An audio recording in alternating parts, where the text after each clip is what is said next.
yung gold sa drawer ng sister-in-law ko sa underground ng bahay ko, 2 pieces bangle na white gold, worth 86,000, ninakaw nila. Tapos, ang may dagdag ko lang, kahapon ko lang nalaman nung i-check namin ang yung budiga, pati pala mga tarpaulin ko, kasi alam nyo naman na ngayon yung day ng enthronement ko as Bayalabi of Timbab, Butig, Lanao del Sur.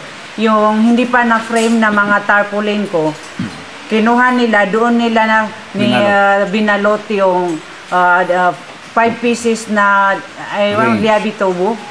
At saka yung trader na para sa kung may mga masirang ang mga pipe dito sa tubig namin, kinuha nila. Kaya hindi yan totoong mga otoridad, kundi mga magnanakaw.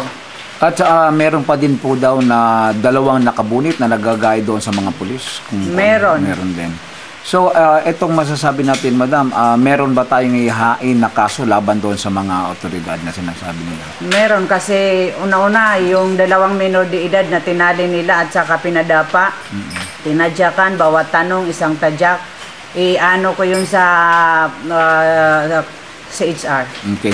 Ma'am, for clarification, at ito ay napakalaking kontrobersya. Kung totoo po bang merong opisyal ng sundalo o kadre, itinali din nila at saka pinalo dito sa may checkpoint?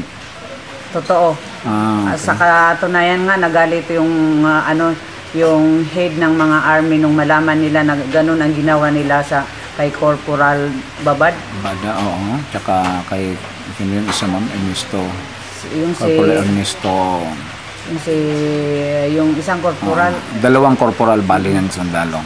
So, binalik na yung sa mga armas, Ma'am, gusto lang namin malaman dahil parang armory na yon. So, ito ba'y totoo na lahat ng mga baril na nakita doon sa retrato ng militar, ito lahat ba galing sa inyo?